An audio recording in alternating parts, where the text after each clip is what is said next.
we are mostly a very unpredictable country and people, and that's what makes India so fascinating, and studying India, particularly for a journalist, so much more interesting. But in some ways, we are also very predictable, and I am only mentioning two or maybe one and a half today. The fact is that we are almost sure to be afraid of plenty. We've got so used to shortages, we plan for shortages, our governments work for shortages, our society works for shortages, our parents work for shortages.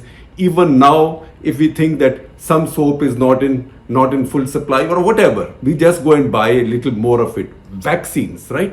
Anything, we can have an artificial scarcity because we have a scarcity mindset. At one point of time, everybody started buying chloroquine until I think the factories ran out of breath when the drug was probably not even needed. Similarly, oxygen. People began storing oxygen in their homes even after the Delta wave was over. So we have a scarcity shortages mindset.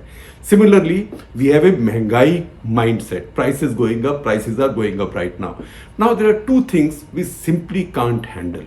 One is double-digit inflation. That you can understand. Double-digit inflation is a lot of Mehengai, right? Even today, 7.5%, nearly 8% for food sounds high. 15.7% of wholesale inflation is quite high. 5% for food grain inflation is also high because we are used to food grain prices being low. So I can understand the fear of double-digit inflation, and that's what makes we Indians so interesting. Similarly, we also have the fear of double-digit growth. Double-digit growth, क्या होगा? गाड़ी speed कर रही है. We are speeding. Pay. Alarm is going on, right? The vehicle will run off the highway. It will crash somewhere, or maybe it will turn turtle, right? We are afraid of high growth also. So in UPA's time, the 1 year India came close to 10% growth by the yardstick that was used then. India was a little over 9% growth.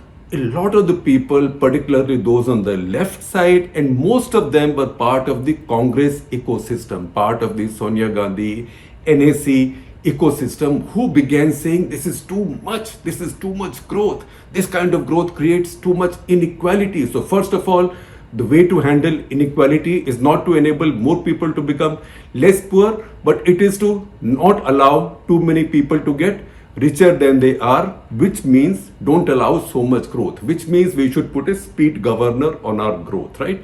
Just as maybe new vehicles now come, particularly larger vehicles, they come with a little speed governor. You go over 80 kilometers, they say pay. Similarly, India's economic growth also should never go into double figures because that causes many problems. The transmission may break apart, the engine may break apart, God knows what will happen. So we are also similarly afraid of good news. We are afraid of bad news, that I can understand. We are similarly afraid of good news. In fact, in the UPA days, in the days when growth was really going up, I did hear one of the UPA supporters, somebody very close to in fact, let me just say, a member of the NAC, National Advisory Committee, saying, what is this 9% growth, 91% destruction? So we worry on all sides, particularly the well-to-do amongst us really worry for the poor far too much, so that even if a situation arises where it looks like the poor, the farmers may benefit, we start getting worried on their behalf, and we think that the best way of benefiting them, of us helping them benefit, is not to let them benefit so much. Now this long preamble is because I'm coming to a sensitive issue today. That is global grain prices. Global food grain prices are going up. Now this has been exacerbated by the war in Ukraine. Ukraine is one of the major exporters of wheat for the whole world, wheat, sunflower oil. In fact, India also imports bulk of its sunflower oil from Ukraine. Russia produces quite a bit of wheat, exports some, and many countries depend on those exports. Say next door, Pakistan, for example, Pakistan, Egypt, many of those countries, and these are large countries, Senegal, they need to import a lot of wheat. So global wheat prices are going up. By March this year, by early March, the global wheat prices indicated by, say, the Chicago Commodity Exchange or the American prices, they had gone up by almost 100%. In fact, in the first week of March already, per ton prices for wheat, or what is called as US hard red winter wheat, had gone up to $486 per ton, which was 78% higher than $273 at the same time last year. So that was the difference. Now the prices are almost double. Now when the prices are double, and when our farmer in India has surplus wheat, should India export or should India not export? That is the question. Now, obviously, you may ask me, so why should that be the question? Prices are high. All the countries of the world, so many countries of the world want to buy wheat. Markets are hot. India has surplus wheat. Why is India not exporting? Why should India not export? Now, that is where we come to this fear of double-digit growth. Okay, growth हो गई तो पता नहीं क्या आएगा.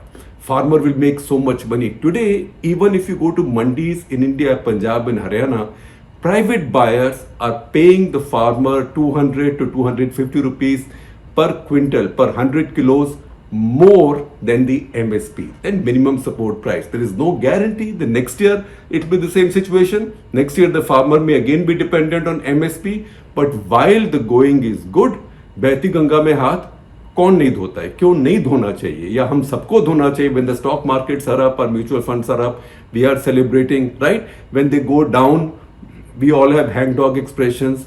But for the farmer, similarly, when prices go up and the farmer has a chance of making more money, we start saying abhi shortage ho jayega, abhi problem ho jayega. And then we run all kinds of projections. Now, I've got data and I've talked to people, if I may say so, on both sides. I've talked to skeptics and I've also read stuff written by skeptics, and one of those is an article by two very fine minds, Dr. Siraj Hussain and Shweta Saini. Siraj Hussain ji actually is a former Agriculture Secretary of Government of India. He's at ICRIER, the same institution where Dr. Ashok Gulati is.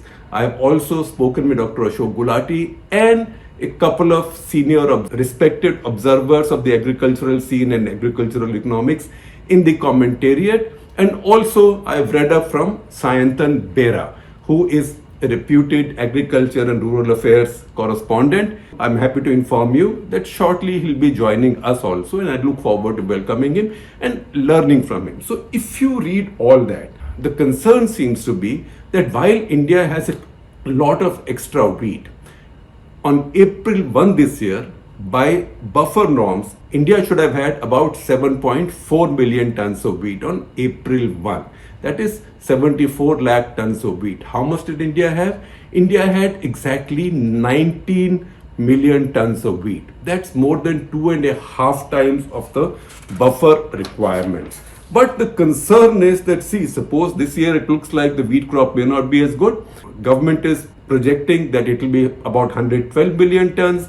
But because of the early onset of summer, because we got to be such a hot March, wheat farmers haven't had time to see the grain form and fatten. What happens with wheat is, as with almost any grain, that first you have the stage where you see those little things coming out, jisko bali bolte hain, little hair kind of things coming out, and then there is the milk stage. That is when the seed is forming. It is still quite soft. You can pick them out and chew them. Then they begin to harden. That's when they are collecting starch and they are collecting protein and they are collecting basically weight. For that, temperature should not go above a certain level too soon, because when temperature starts going up above that level, then the seed starts drying too fast. So the fattening doesn't adequately take place.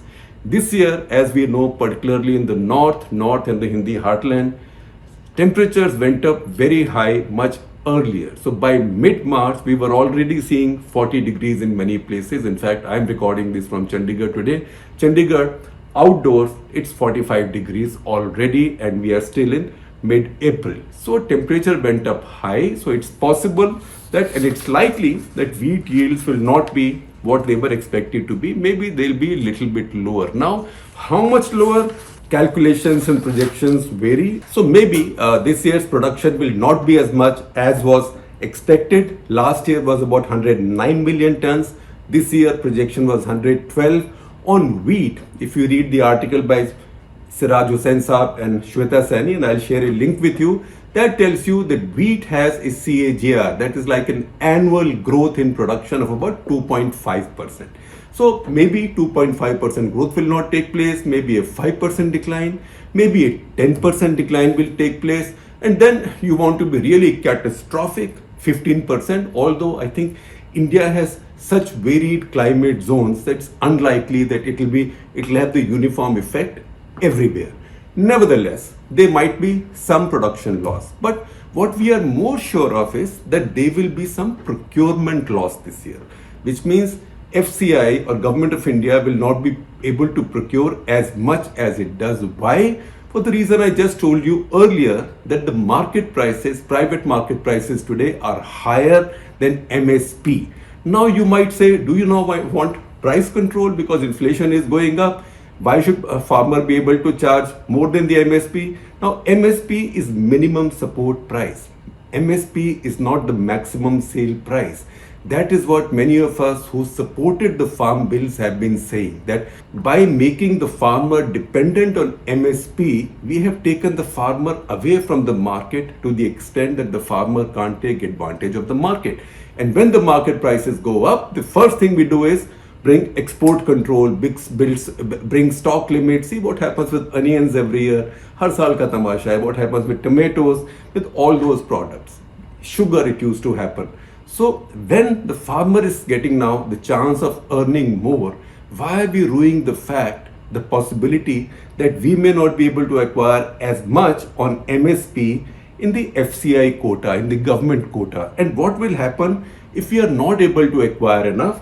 Will heavens fall? That is the data we need to look at more closely. So first of all, look at this table, and I have compiled this table based on data that I've taken from a story by Harish Namodaran, Rural Affairs Editor at the Indian Express, in his story. Now, if you see the data of what is our buffer requirement and what was our holding in each year, see now, 2019, 169.92 lakh tons was our wheat stock, buffer stock on April 1. All this data is for April 1.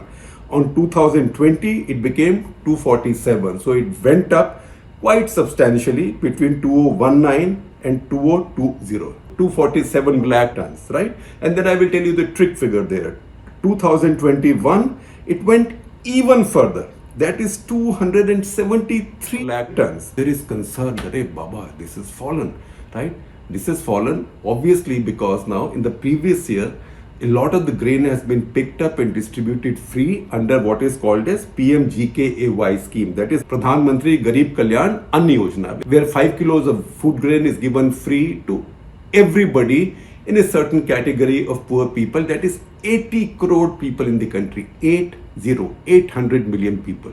So for that, grain was picked up. So this year, the buffer as per the norms on April 1 has come down from 273 lakh tons last year to 189 lakh tons this year. That's almost 100 lakh tons less. Baba re Baba, what a catastrophe. But it's not a catastrophe, it's actually a blessing. And I will tell you why. Because what is our buffer norm? As per the norms, how much buffer is Government of India supposed to have for wheat on April 1? Now these dates are very important because there is a Kharif marketing season and Rabi marketing season. Wheat, as you know, is a Rabi crop. So April 1 is when the new crop will start coming. So on the last day of the last season, India is supposed to have 74 lakh tons. When in 2021, it had 273 lakh tons, that was almost 4 times the norms. And these norms already have quite a bit of cushioning in terms of what India would actually need.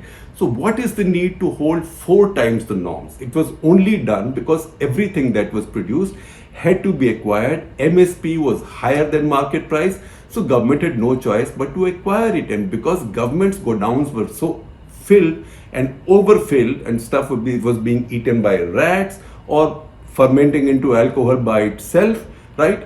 If it was in Bihar, maybe the godown manager would have been sent to jail for a long time. That government also found it prudent to distribute this for free. And that is what's happening. Even now, after 1 year's free distribution at 119 lakh tons, 189.90. So that is 119 lakh tons. It is still 2.5 times of what is required.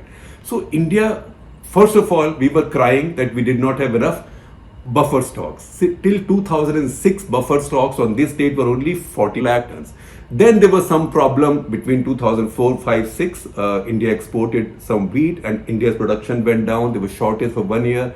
India imported only 5.5 million tons of wheat. It was not as if heavens had fallen. But because of that, our buffer stock limits were raised. Even from that raised limit, we still have 2.5 times, which means nearly a lakh of crore of rupees, that is scarce capital in our country, is stuck in these unproductive stocks. Once again, if you look at rice, right? Rice is again where the price is going up. So rice, for example, in 2019, it was 398 lakh tons.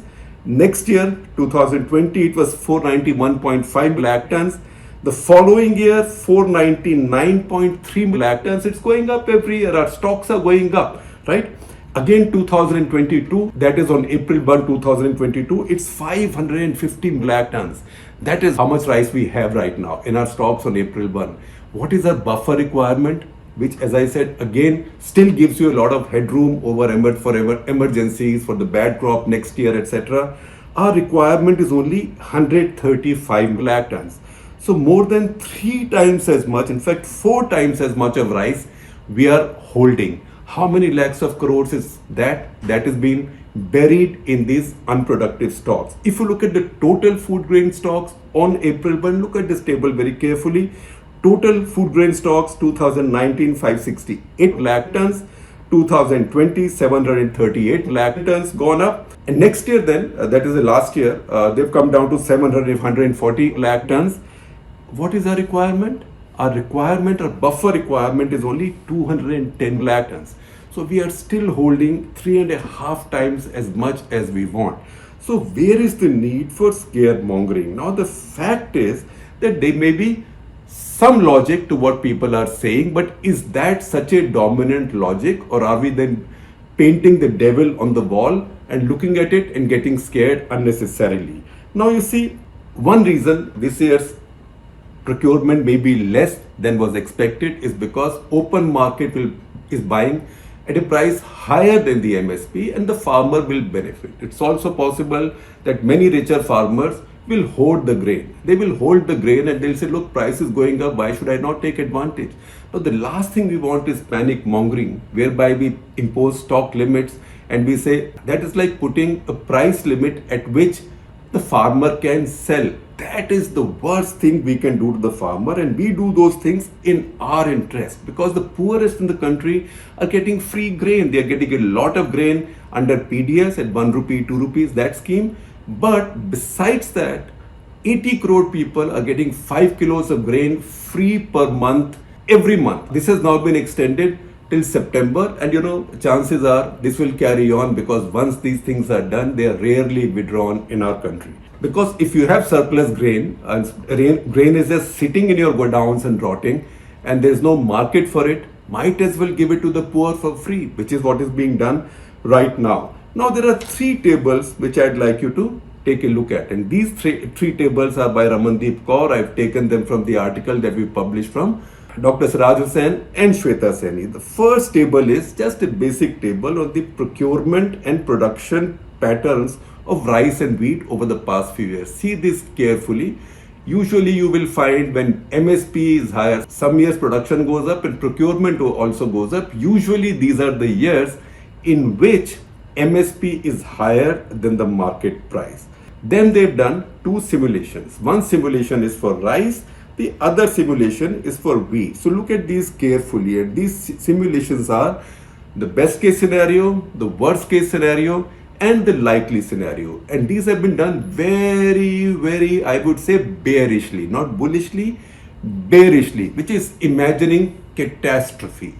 One of these even imagines that we might be left with no wheat holdings on April 1 next year. Now, if you look at all the data and if you look at the surplus we have, Now, all of this is based, what they're saying is based on the presumption or the fear that FCI will not be able to procure that much. Now, why would FCI be not able to procure that much? If that happens, unlikely that that much will happen. If that happens, it will be because farmers are getting better price elsewhere. So it's not as if the wheat will disappear. Wheat will still be there. So let the farmers make money. Let us not be fearful of good times. It's bad enough to be fearful of bad times. All right, we should be God fearing when bad times come. We should be fearful, we should be careful, but we should not be fearful of good times. And similarly, you see a simulation of rice. If you see rice, that is actually a much bigger scandal because we just have too much rice and we are exporting too much rice as well. Once again, if you see that first chart, that is production versus procurement, you will see that while wheat grows at about 2.5% per year, the production, the wheat procurement has been growing at 14%, right? So why is wheat procurement growing at 14% while the production is only growing by 2.5%? Look at rice. Rice production grows every year by 3%, procurement grows by 6%, that is twice as much. Wheat is 5 times as much. Why? Because your MSP is much higher than the market price, or the market price is much lower than the MSP. Now today you have a situation of plenty for the farmer when the price in the open market is higher than MSP. So the rest of us, the Bhadralok, better lump it. And if that means having to pay a little bit more for our branded atta, so be it, because as far as the poor are concerned, they are getting their free grain and cheap grain anyway. Remember, 80 crore Indians are getting 5 kilos of food grain free every month. That is in addition to PDS wheat and rice, which is sold very, very, very cheap. So in conclusion, if you look at all this, good news, government has said they are going to allow exports of 10 million tons of wheat this year. That to me looks very manageable. Of course, it's not a good idea to boast. It's not a good idea to start announcing that India can feed the world, because India cannot feed the world. And also there are sharks in the world who are buying up surplus grain. The Chinese, for example, in fact, if you look at the data in China, it's quite striking. The Chinese have stocked up 69% of the world's excess maize, which is sitting with them, 60% of the rice and 51% of the wheat. So India does not have unlimited supplies, but let markets take their course. This is one of those rare moments when a lot of farmers in India plant wheat, they are benefiting. Let them reap this benefit. And tomorrow, if we worry about prices at home, then those who deserve to be subsidized are getting subsidized anyway. We cannot pick the pockets of our farmers to subsidize ourselves. That will be a bit like the reign of some Alauddin Khilji, who would then order, thou shall grow only this, thou shall only sell at this and this price, and then tell the trader also to sell to the consumer at this and this price. I think we left that era 1,000 years back.